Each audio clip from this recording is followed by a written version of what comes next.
The B3S BiTurbo, as opposed to the B3 BiTurbo, it goes into production in March 2010, so now, has 400 horsepower instead of 360 horsepower, 550 newton meters of torque, or 397 pounds-feet of torque, instead of 500 newton meters, 369 pounds-feet of torque that was previously the case.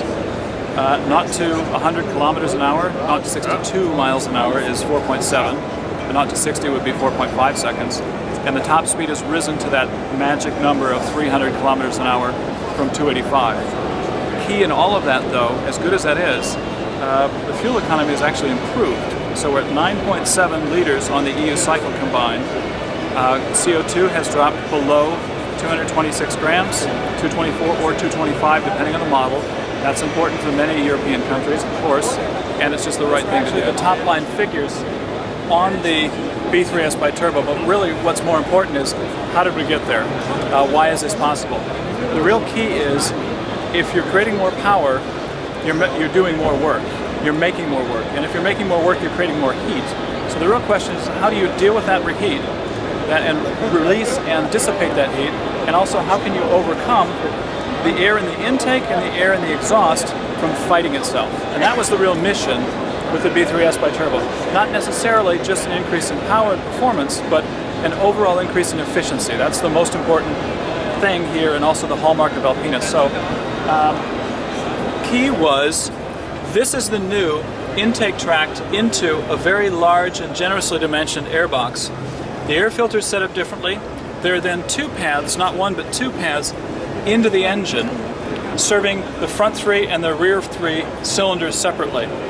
The idea here was to reduce the resistance and the back pressure in this intake tract to get the air smoothly and efficiently into the engine in the first place.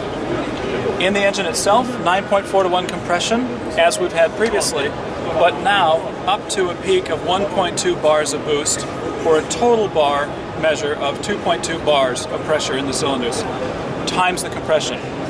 Then again, reducing back pressure, reducing resistance. In the exhaust system setup, the exhaust is completely new.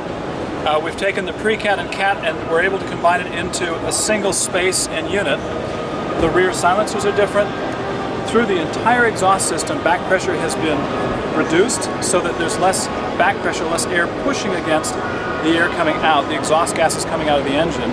And if you can reduce that fight, you're reducing inefficiency. So how is the sound changed? There must be a different sound now. The sound is similar.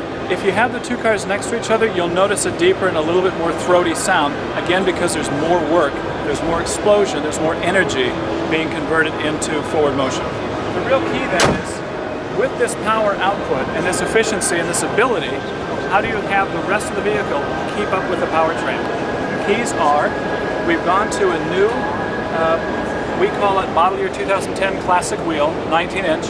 You'll notice that the size, the spokes are still scythe-shaped, like what's found in the F01 B7 in a 19-inch iteration, but the bed of the wheel is different. It's unique to the B3S BiTurbo. This wheel can be put on previous B3 BiTurbos. It is available for them, and it will be standard on the B3S BiTurbo. One may still select, should one want to, the current classic wheel or the current dynamic wheel.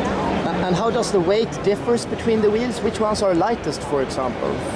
This wheel weighs almost exactly what the current classic wheel does, and both classic wheels are ever so slightly lighter than the dynamic wheel. Moving from the wheel and tire combination to the front and rear spoilers, you'll notice the front spoiler is completely new. This gap on the left side of the vehicle looking from the front is for the external oil cooler.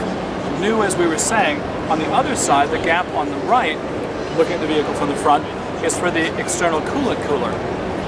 That's again the package that we've designed to try and be more efficient in cooling and remove that heat energy that's created by the added power of the engine.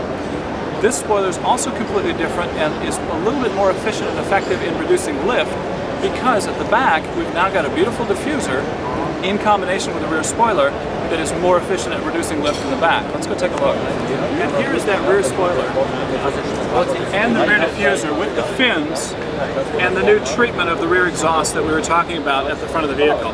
So reduce lift in the back, slight reduction in lift at the back, allows us to then match that slight reduction in lift at the front. So a little bit better off, a little bit more stable than what was found in the B3 biturbo, which is important because top speed's gone from 285 or 177 miles an hour to 300 kilometers an hour or 186 miles an hour. That's a big jump. And the rear diffuser looks similar to the B6 convertible and coupe, B6S coupe and Absolutely. convertible. This treatment of the diffuser or spoiler is what you've seen on B5S and B6S. This treatment here around the exhaust tips to create a quiet airspace for the exhaust coming out is what you find actually on the FO1, FO2, B7 biturbo. Okay, so the B3S biturbo, in conclusion, all 4 iterations, all 4 chassis are available. Saloon, Touring, Coupe, and Cabrio. And all-wheel drive is available in everything but the Cabrio. The all-wheel drive is about 3,000 euros more, depending on the country and the taxation in each given country.